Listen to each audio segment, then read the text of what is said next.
Hello, my name is Rachel and I'm here today to do my book haul part 2 for November.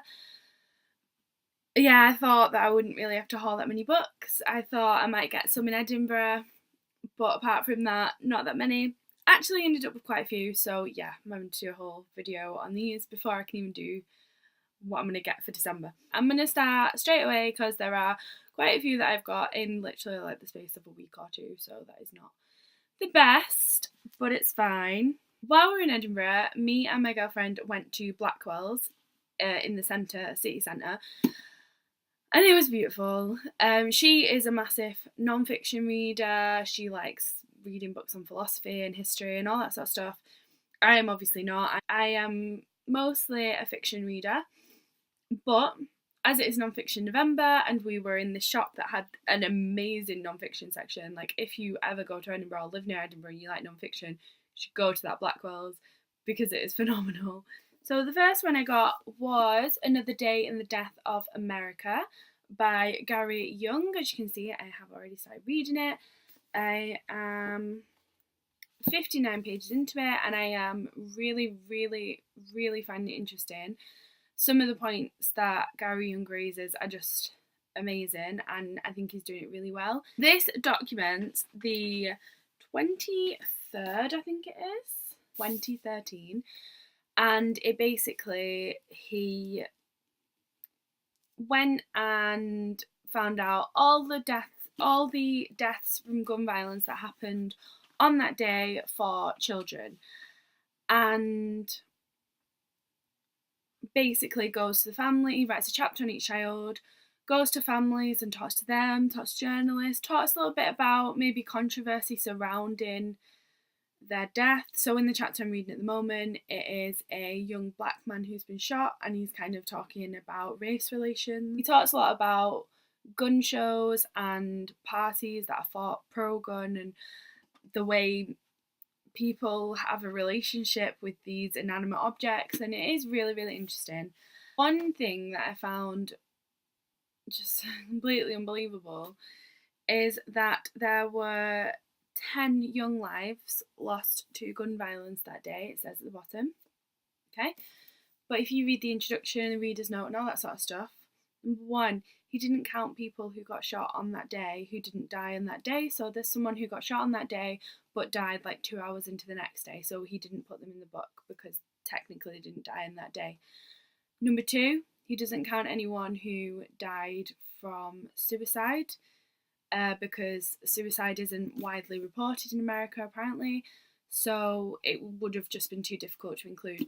So the unbelievable statistic of 10 people dying on one day, not even 10 people, 10 young people dying on one day in America just from gun crime violence is probably even higher than that if you take into account the people who got shot on that day, suicides that happened that day. So yeah, it's just ridiculous. It just really, I am obviously anti-gun, just for me personally, that is just not something I understand. And I just think this, even with that, this is still informing me. Even though I have the same view as the writer, he is still educating me, which I really like. I spoke for way too long on that book. I'm going to speed this up. So the next one I got from Blackwell's was The Good Immigrant, which is a collection of stories from different writers talking about their experiences as being part of a minority and growing up as part of a minority. There are 21 writers and this is edited by Nikesh Shukla. And yeah, I'm really excited to get to this one too. I've not started this yet. I think I will probably start this after the one about gun crime. But yeah, they were my non-fiction November picks. They're things that I bought specifically because of non-fiction November. So yeah, that worked. And the next one I got was Jandy Nelson's The Sky is Everywhere, as Lenny Walker, 17, Wuthering Heights obsessed, clarinet player, band geek, also hopeless romantic, prone to scattering poems all over town, and as of 4 weeks ago, sisterless. I am a massive lover of Wuthering Heights, so that really appeals to me. Still a little bit scared to read it because I also lost a sister, and this is obviously going to touch on that subject. And yeah, that's gonna not be so great. So I don't know when I will get around to this. I think it'll be good to read, but also hard to read. So yeah, I'm just gonna kind of pick that up when I'm ready, to be honest. So the next book I got from the National Gallery in Edinburgh, which me and my girlfriend visited when we were there. When we were there, the Goldfinch, the painting, was kind of doing its rounds. It was on tour, and it was in the gallery at that time, and it was absolutely beautiful, and I got a little postcard of it. So that's the original painting, and it was just absolutely beautiful. A really beautiful gallery. If you ever get a chance to go, it is tip top. Obviously, because they had the Goldfinch in, they had a lot of Goldfinch products, and one thing they had was the Goldfinch by Donna Tartt, which I've had very, very good reviews for, and I just decided that I would pick it up, because how many times are you going to be able to say that you got a book that was inspired by a painting that you had just seen 5 minutes ago? And also from that gallery, I got Vinci and Impressionism. It's just a little kind of book about him. If you watched my book haul from when I'd got back from Amsterdam, I went to the Van Gogh Museum and they had some of Daubigny's pieces in there, and I fell in love with them. And I saw this book on him in the Edinburgh National Gallery and was just like, I have to buy it, because I love him. I think he's such a phenomenal painter. The next book I got was Scrappy Little Nobody by Anna Kendrick. This is one that I've been waiting for quite a while. When I found out that it was coming out, I was like, I have to have that. I'm a big Anna Kendrick fan. Love her movies, love her interviews as well. I think she just comes across really well and she's quite funny, which is why I wanted to buy this. So this is a collection of autobiographical essays. Sounds quite similar to Amy Poehler's Yes Please, because that was a collection of autobiographical essays as well. So yeah, I'm really excited for this. And yeah, they have some really cool end papers in here. Like, it's just so pretty and it feels really nice as well.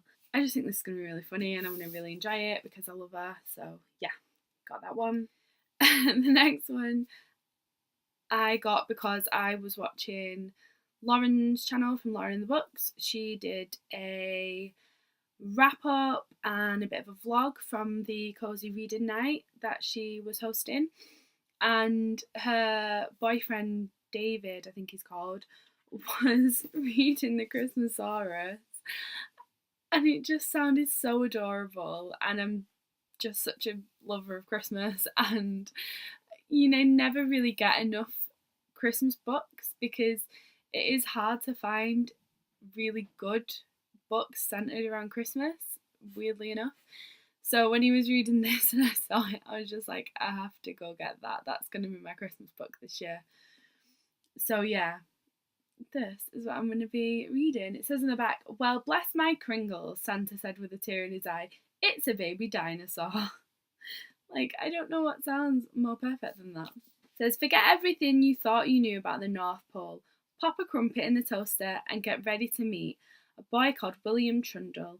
His dad, Mr. Bob Trundle, Santa Claus, yes, the real Santa Claus, an elf named Snozzletrum, Brenda Payne, the meanest girl in school, possibly the world, a nasty piece of work called the Hunter, and a most unusual dinosaur." So I'm just super excited for this. And it has really cute end papers as well of like stuff. I think it's like a map of things you can do in the North Pole. So it's got like a toboggan run, mini golf, a cinema, an ice rink, library, elf village. Like, oh yeah, I'm really excited about this. You could probably tell. Probably the book that I've just got the most excited about on this book haul, to be honest. But yeah, and it's really cute and pretty. I really like the cover. And the last book I got was the new book by Stephanie Meyer called The Chemist. I like that on the front of this it says author of the #1 bestseller The Host, because I loved The Host, and I'm thinking that's going to mean it's going to be more like The Host, which it does look like it as well, because I absolutely loved that book. So yeah, I'm hoping that's what it's going to be like. It says the chemist, she wasn't going to let them win. There was no way she would give them such an easy resolution to their problem. They would probably get her in the end, but they were going to have to work for it. Damn them, and they would bleed for it too. So that's the last one that I got.